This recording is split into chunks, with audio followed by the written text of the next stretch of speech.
কবরের পারে ওই যুবক তার কানটা লাগায় দিয়েছে, দেখে যে শুনতে চাই যে কবরের ভিতরে সত্যি কি এরকম আওয়াজ হয় কিনা। দেখে সত্যি কবরের ভিতর থেকে এরকম আওয়াজ হয়। লোকদেরকে ডাক দেওয়ার পর সবাই আসছে, যে কেউ তো কবর খনন করতে পারবে না। আলেমদেরকে ডেকে আনছে। আলেমদের ডেকে আনার পর তারা কবর খনন করার পর দেখে কবরের ভিতরে একটা মহিলা মহিলা এরকম বসে আছে। তার 5টা কাপড় দিয়ে তাকে দাফন করা হয়েছিল, তার শরীরের ভিতরে একটা কাপড় নাই। এই দেখার পর সবাই কবর থেকে সরে গেল। ওই মহিলা ডাক দিয়ে বলে, আমাকে কাপড় দাও, আমি কাপড় পরিধান করব। কাপড় দেওয়া হলো। কাপড় দেওয়ার সঙ্গে সঙ্গে ওই মহিলা কাপড় পরিধান করে সঙ্গে সঙ্গে দৌড় দিয়ে বাড়ির ভিতরে চলে গেল। একটা বাড়ির ভিতরে যাইয়া দরজা দিয়া এরকম বসে আছে। লোকজন মনে করলো কবরের থেকে কেবল বের হলো, হয়তো আমাদের সাথে কথা বলবে। আমাদের সাথে তো কথা বললো না। কারণ কি? লোকজন সবাই, গ্রামের লোক, অনেক লোকজন ওই বাড়ির কাছে জমা হয়ে গেল। সবাই জিজ্ঞাসা করা শুরু করলো, তুমি ঘরের ভিতরে কেন? তুমি ঘর থেকে বের হয়ে আসো, অনেক কিছু জানার আছে। কিন্তু ওই মহিলা ঘর থেকে বের হয় না।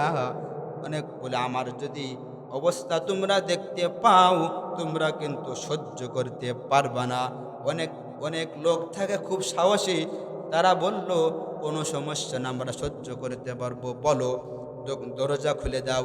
দরজা খুলে দেওয়ার পর সারা শরীরটা দেখলো ওই কাপড় দিয়ে সে আটকায় রাখছে।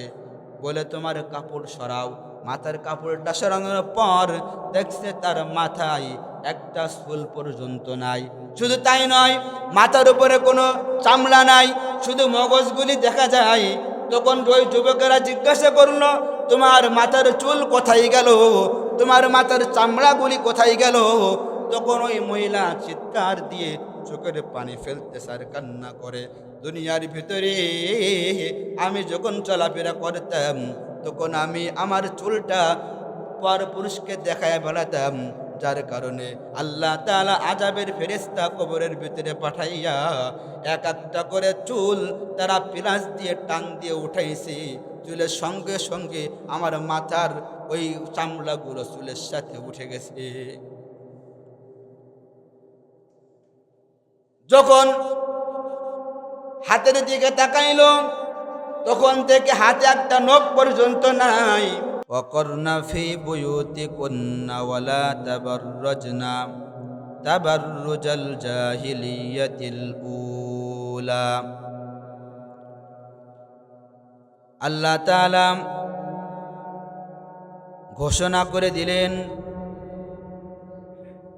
হে আমার বান্দিগণ, ওয়াকরনা ফি বুয়ুতিকুন্না ওয়ালা তাবাররাজনা তাবাররুজাল জাহিলিয়াতিল উলা। আমি তোমাদের উপরে পর্দাকে ফরজ করিয়া দিলাম। তোমরা যখন ঘরে থাকবা, ঘরের ভিতরে সব সময় তোমাদেরকে বিধানের ভিতরে থাকতে হবে। তোমরা যখন ঘর থেকে বাইর হইবা, তখন তোমরা পর্দা সহকারে তারপর ঘর থেকে বের হবে। যদি তুমি পর্দার সাথে ঘর থেকে বের না হও, পর্দাহীন অবস্থায় যদি তুমি ঘর থেকে বের হও, আর যদি তোমার চেহারা মুবারক, যদি বেগানা পুরুষ তোমার চেহারা দেখে ফেলে, কাল কিয়ামতের ময়দানে আল্লাহ তাআলার কাঠগড়ায় অবশ্যই তোমাকে দাঁড়াতে হবে। নবীজি বলেছেন, কাল কিয়ামতের দিন 3 শ্রেণীর ব্যক্তির আল্লাহ তাআলার জান্নাত, অবশ্যই জাহান্নামে যাবে। আল্লাহ তাআলা তাদের দিকে চেহারা দিয়ে তাকাবেন না, এবং এবং আল্লাহ তাআলা তাদের জান্নাতের সুঘ্রাণ পর্যন্ত তাদেরকে শুকাবেন না। কয় শ্রেণীর ব্যক্তিরা? 3 শ্রেণীর। 1 নম্বর, যে ব্যক্তি মাতা পিতার অবাধ্য হয়, ওই সন্তানকে কিয়ামতের দিন আল্লাহ তাআলা তার দিকে চেহারা মোবারক দিয়ে তাকাবেন না এবং জান্নাতের সুঘ্রাণ তাকে শুকাবেন না, সুঘ্রাণ সে পাইবে না। 2 নম্বর হইল মদখোর, জুয়াখোর, নেশাখোর, এরকম লোকদের দিকে আল্লাহ তাআলা তাকাবেন না, জান্নাতের ঘিরান সে পাবে না। 3 নম্বর হলো দায়ুস, অর্থাৎ কিয়ামতের দিন দায়ুসের দিকে আল্লাহ তাআলা তাকাবেন না, জান্নাতের সুঘ্রাণ সে পাবে না। দায়ুস কারা? যাদের সন্তানাদি অশ্লীলতা করে বেড়ায়। মনে করেন একজনের মেয়ে বেপরদা অবস্থায় রাস্তাঘাটে চলাফেরা করে, তারপরেও তার বাপ তাকে কিচ্ছু বলে না।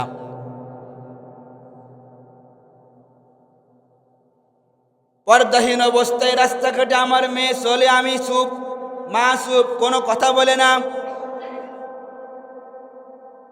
ওই মেয়ের বাপ মার কাল কিয়ামতের দিন আল্লাহ তাআলা তাদের দিকে তাকাবেন না, জান্নাতের ঘিরান পর্যন্ত তারা পাবে না। সকলে বলেন নাউজুবিল্লাহ।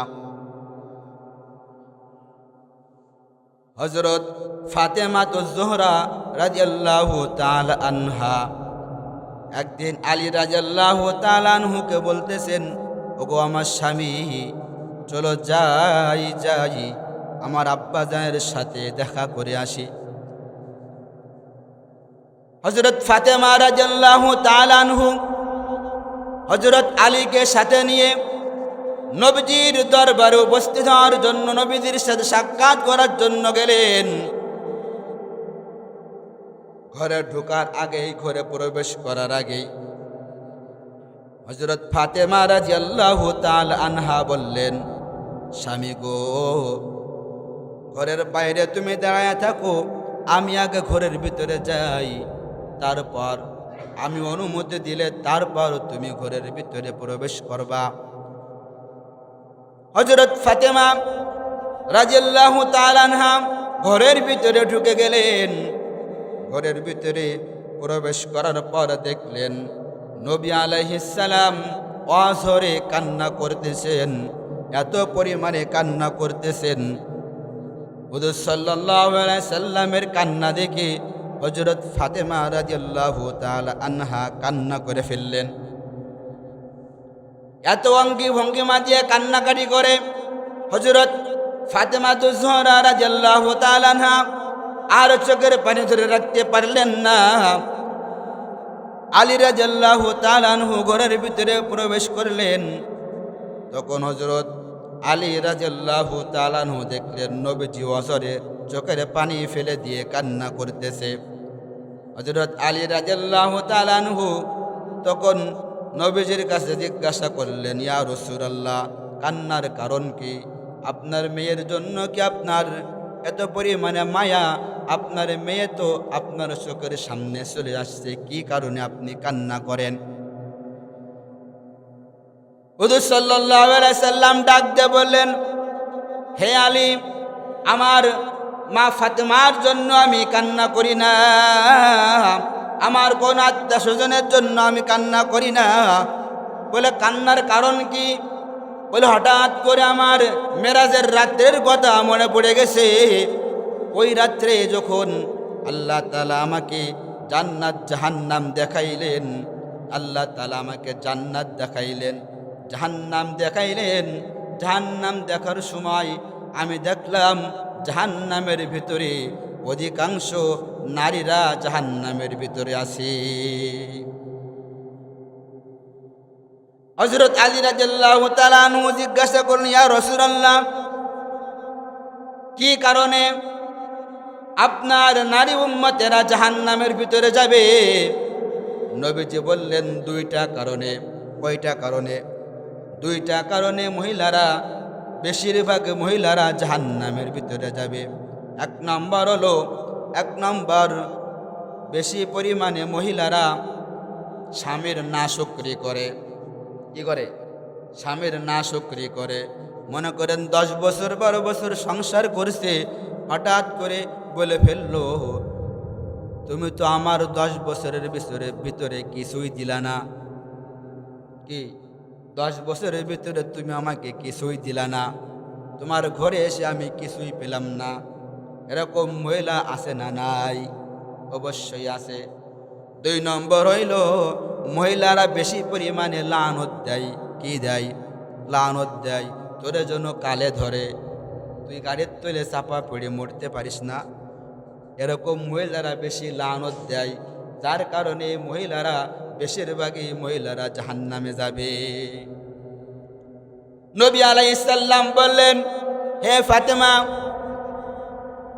ফাতেমা না মা ফাতেমা? হ্যাঁ, ফাতেমা না মা ফাতেমা? হ্যাঁ, এখানে একটা ভুল করি আমরা। কি করি? ভুল করি। আল্লাহ তাআলা কোরআনের ভিতরে বলে দিয়েছেন যে নবীজির স্ত্রীরা সকল উম্মতের জন্য মা। কি? মা। মা খাদিজা, মা আয়েশা। এখন মার মেয়ে আমাদের কি হবে? হ্যাঁ, বোন হবে। আমরা যখন বলি তখন কি বলি? যে মা ফাতেমা, হযরত মা ফাতেমা। ঠিক না? এটা গলত, এটা বলা যাবে না। হযরত ফাতেমা রাদিয়াল্লাহু তাআলা আনহা। নবী আলাইহিস সালাম বললেন, আমি যখন জাহান্নাম দেখি, জাহান্নামের ভিতরে 6 শ্রেণীর নারীরা জাহান্নামের শাস্তি ভোগ করতেছে। 6 শ্রেণীর নারীদেরকে আমি দেখি, তারা জাহান্নামের ভিতরে জাহান্নামের আযাব ভোগ করতেছে। তখন হযরত ফাতেমা রাদিয়াল্লাহু তাআলা আনহা নবীজির কাছে জিজ্ঞাসা করলেন, আব্বাজান, কোন 6 শ্রেণীর নারীরা কিয়ামতের ময়দানে জাহান্নামের শাস্তি ভোগ করবে? তখন নবীজি হযরত ফাতেমাকে বললেন, হে ফাতেমা শোনো, প্রথম নম্বর, যখন আমি জাহান্নাম অতিক্রম করছিলাম, তখন আমি জাহান্নামের ভিতরে দেখি 1 শ্রেণীর নারীরা তাদের চুল উপরের দিকে ঝুলাইয়া সম্পূর্ণ শরীরের ওজন ভার চুলের উপরে দিয়া তাকে ঝুলাইয়া রাখছে। হযরত ফাতেমা রাদিয়াল্লাহু তাআলা আনহা নবীজিকে বললেন, আব্বাজান, কি কারণে তাদেরকে চুলের উপরে ভর করে তাদেরকে ঝুলাইয়া রাখছে? কারণ কি? তখন হুজুর সাল্লাল্লাহু আলাইহি সাল্লাম বললেন, মা ফাতেমা শোনো, দুনিয়ার ভেতরে এরকম অনেক মহিলারা থাকতো, এমন অবস্থায় তারা চলাফেরা করত। রাস্তাঘাটে যখন চলাফেরা করত, তখন তারা চুল বের করে অন্য পুরুষকে তাদের চুল দেখাইতো, যার কারণে তাদের চুলের উপরে ভর করে তাদেরকে ঝুলাই রাখা হয়েছে। কিসের কারণে? আপনার স্ত্রী, আপনার মেয়ে বেপরদা অবস্থায় রাস্তাঘাটে চলে, মাথায় কাপড় নাই, আপনাকে অবশ্যই জবাবদিহিতা করা লাগবে আল্লাহর কাছে। লাগবে না? অবশ্যই লাগবে। আপনি মনে করতেছেন আমি পার পেয়ে যাব? না, আপনি কখনো পার পাবেন না। কারণ আপনি যদি সাপোর্ট দেন, আপনি যদি নিষেধ না করেন, আপনি যদি তাকে তার ওই বেপরদা অবস্থায় চলা থেকে বাধা না দেন, তাহলে কাল কিয়ামতের দিন আল্লাহ তাআলা আপনার দিকে তাকাবেনও না, জান্নাতের ঘেরানো আপনি পাবেন না। পাকিস্তানের ভিতরে আল্লামা তারেক জামিল তার কিতাবের ভিতরে একটা ঘটনা উল্লেখ করেছেন। ঘটনা এরকম, অনেক বড় ঘটনা, সংক্ষেপে বলি। এক যুবক সকালবেলা খানা খেয়ে মাঠে কাজ করার জন্য রওনা করেছে। মাঠে কাজ করে জোরে আজান দিয়ে দিয়েছে। তখন মাঠের ভেতরে এই যে আল বলে, আলের উপরে গামছাটা বিছাইয়া যখন সালাত কায়েম করার জন্য দাঁড়াইছে, রুকু দিয়েছে, সিজদা দেওয়ার সময় সিজদা যখন দিল, তখন হঠাৎ করে পাশের কবরস্থান থেকে কেমন অনেক জোরে জোরে একটা আওয়াজ আসে, অনেক জোরে জোরে একটা আওয়াজ আসে। নামাজ শেষ করে সে ভাবতে লাগলো, সকালে খেয়ে আসছি, এখনো পর্যন্ত আমার পেটে খাবার যায় নাই, হয়তো আমি পেটের ক্ষুধার কারণে ভুল শুনেছি। আস্তে আস্তে আস্তে আস্তে কবরস্থানের কাছে যাইতে যাইতে দেখে না, সত্যি তো কবরের ভিতর থেকে একটা আওয়াজ আসতেছে যে আমি এখনো পর্যন্ত কবরের ভিতরে জিন্দা আছি, আমাকে কবর থেকে বের করে নিয়ে যাও, আমাকে কবর থেকে বের করে নিয়ে যাও। ওই কবরের পারে ওই যুবক তার কানটা লাগায় দিয়েছে, দেখে যে শুনতে চাই যে কবরের ভিতরে সত্যি কি এরকম আওয়াজ হয় কিনা। দেখে সত্যি কবরের ভিতর থেকে এরকম আওয়াজ হয়। লোকদেরকে ডাক দেওয়ার পর সবাই আসছে, যে কেউ তো কবর খনন করতে পারবে না। আলেমদেরকে ডেকে আনছে, আলেমদের ডেকে আনার পর তারা কবর খনন করার পর দেখে কবরের ভিতরে একটা মহিলা এরকম বসে আছে। তার 5টা কাপড় দিয়ে তাকে দাফন করা হয়েছিল, তার শরীরের ভিতরে একটা কাপড় নাই। এই দেখার পর সবাই কবর থেকে সরে গেল।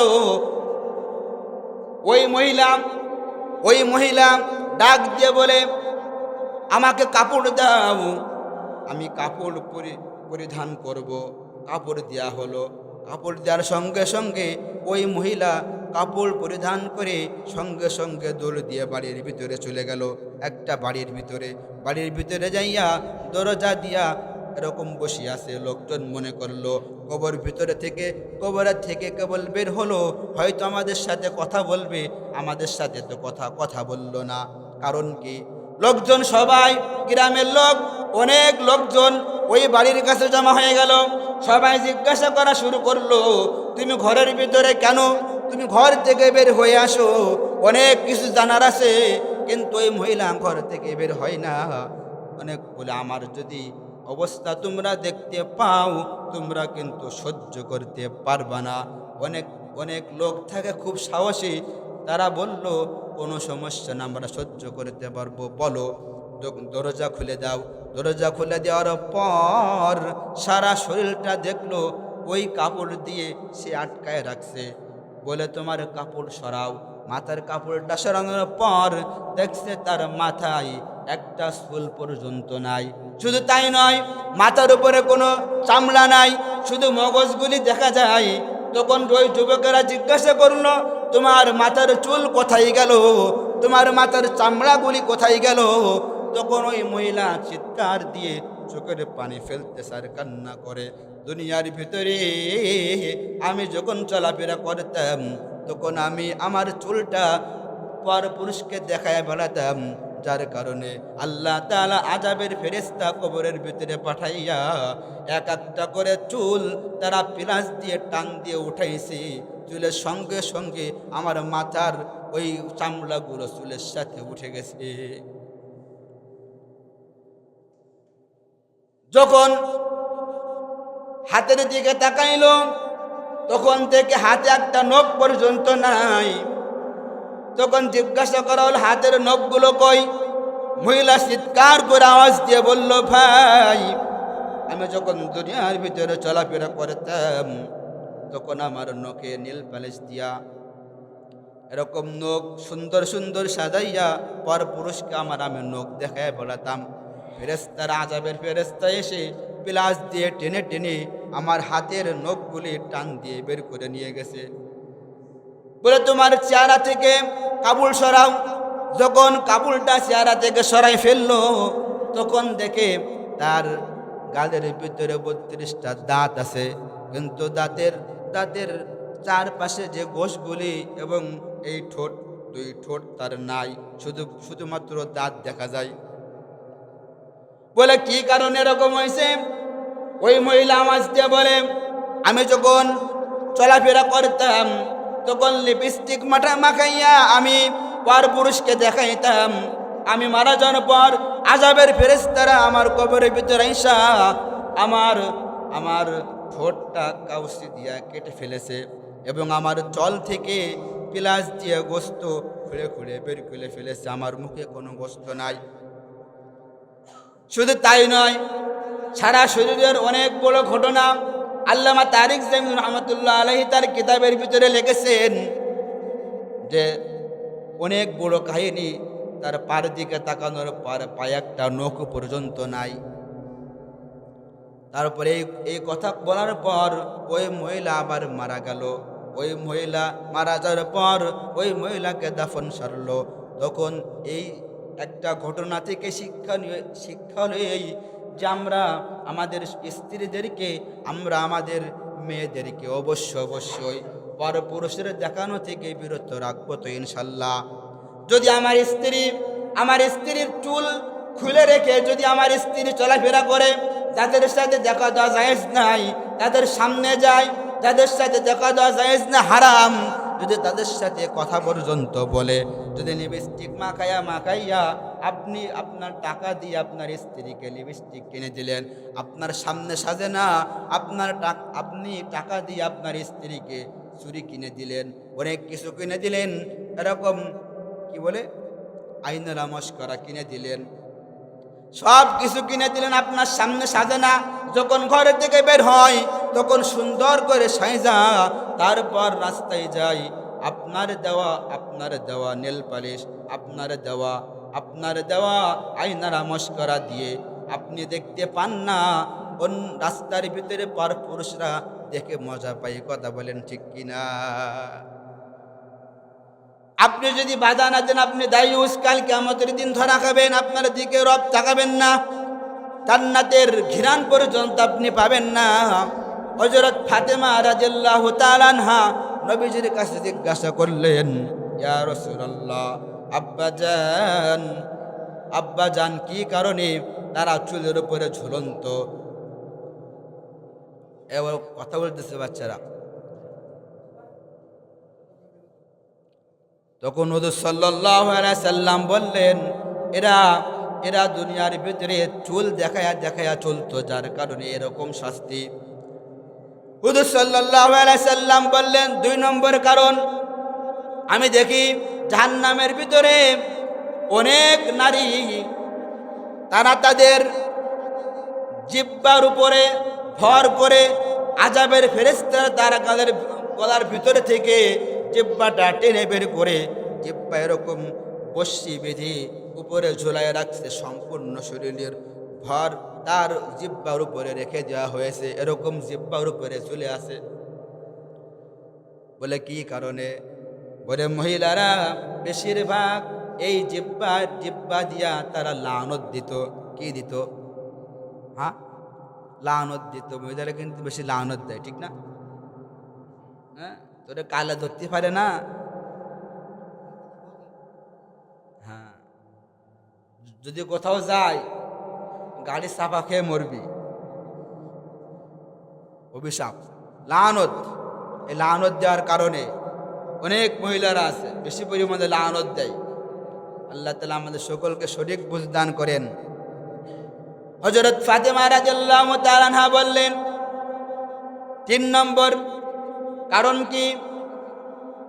তখন নবী আলাইহিস সালাম বললেন, আমি জাহান্নামের ভিতরে দেখি এক শ্রেণীর মহিলারা, তারা তাদের স্তনের উপরে ঝুলে আছে, ফেরেশতারা তাদের 2 স্তনে বসিয়ে দিয়া এরকম ঝুলায় রাখছে। কি ঝুলায় রাখছে? হযরত ফাতেমা রাদিয়াল্লাহু তাআলা আনহা কারণ জিজ্ঞাসা করলেন। নবীজি বললেন, এরা দুনিয়ার ভিতরে এরা দুনিয়ার ভিতরে তাদের বিবাহ সাদী হওয়া সত্ত্বেও, তাদের স্বামী থাকা সত্ত্বেও তারা পরপুরুষের সাথে সম্পর্ক রাখতো। কি রাখতো? পরপুরুষের সাথে সম্পর্ক রাখতো। এরকম আছে না? নাই? আছে না? অনেকেই আছে সমাজের ভিতরে, দেখা যায় অনেক। আল্লাহ তাআলা আমাদের সকলকে সঠিক বুঝ দান করেন। 4 নম্বর, নবীজি বললেন, আমি জাহান্নামের ভিতরে দেখি এক শ্রেণীর মহিলারা তাদের উপরের পাশ, মাজার উপরের পাশ কুকুরের মতো হয়ে গেছে, আর তাদের মাজারের নিচের পাশ শুকুরের মতো হয়ে গেছে। সারা শরীরের ভিতরে সাপ বেশি এরকম পেঁচাইয়া পেঁচাইয়া আছে। হযরত ফাতেমা রাদিয়াল্লাহু তাআলা আনহা জিজ্ঞাসা করলেন, এরা কোন অপরাধে এদের এই শাস্তি দেওয়া হচ্ছে, কারণ কি? তখন হুজুর সাল্লাল্লাহু আলাইহি ওয়াসাল্লাম বললেন, এরা দুনিয়াতে থাকাকালীন ফরজ গোসলটা ঠিক মতো গোসল করতো না, ঠিক মতো পবিত্রতা হাসিল করতো না। নামাজের এই পবিত্রতা অর্জন করতে গিয়ে অনেক নামাজ তার কাজা হয়ে গিয়েছে, অনেক নামাজ পর্যন্ত তার কাজা হয়ে গিয়েছে। শুধু তাই নয়, মহিলারা দেখবেন ফজরের নামাজ, জোহরের নামাজ, আসরের নামাজ, আসরের আজান দিয়েছে, পড়বানে পড়তে প্রায় আসর রক্ত জোহরের নামাজ পড়ে। মহিলারা এত পরিমাণে অলসতা করে তাদের নামাজ ঠিক মতো আদায় করে না। অনেক মহিলারা আছে, নবীজি বলেছেন, চারটা গুণ যদি কোনো মহিলা হাসিল করতে পারে, অবশ্যই জান্নাত তার জন্য ওয়াজিব। সালাত কায়েম করবে, ঠিক মতো রোজা রাখবে, স্বামীর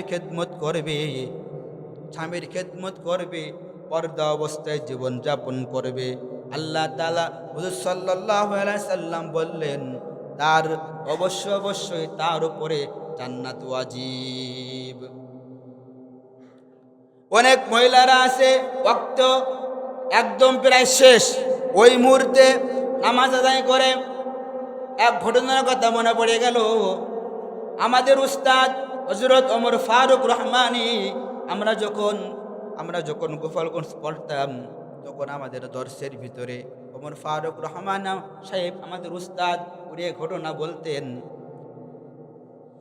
যে বোন মারা গেছে, ভাই দাফন কাফন সারার পর চলে আসার পর সে হঠাৎ মনে পড়ে গেছে কবরের ভিতরে তার মানি ব্যাগটা পড়ে গেছে। অনেক বড় কাহিনী। কবর খনন করার পর কবর খনন করে ওই মানি ব্যাগটা আনার জন্য গেলেন। কবর খনন করে বাঁশটা যখন এরকম ধরলেন, তখন দেখে ওই কবরের ভিতরে জাহান্নামের আগুন দাউ দাউ করে জ্বলতেছে। আর সে মানি ব্যাগটা খুঁজে আনলো না। যদি আমি মানি ব্যাগ খুঁজতে যাই, ওই জাহান্নামের আগুনে আমি তো নিজেই জ্বলে পুড়ে ছাই হয়ে যাব। চলে আসলেন। কারণ কি? কারণ জিজ্ঞাসা করা হলো মার কাছে। মা বলে, তোমার বোন নামাজ অলসতা করতো, এই নামাজ জোহরের নামাজ পড়বো এরকম করতে করতে আসরের ওয়াক্ত প্রায় লাগাইয়া দিত। এরকম ঈশার নামাজ পড়বো করতে করতে ঈশার ওই 12টা 1টা বা 2টা পর্যন্ত ওই সময় পড়তো। অর্থাৎ মহিলারা অনেক আছে, তারা নামাজে অলসতা করে, আসে না নাই? হ্যাঁ, অনেকেই আছে।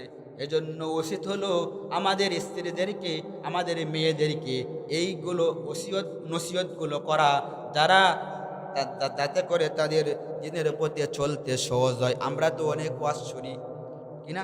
ঠিক না?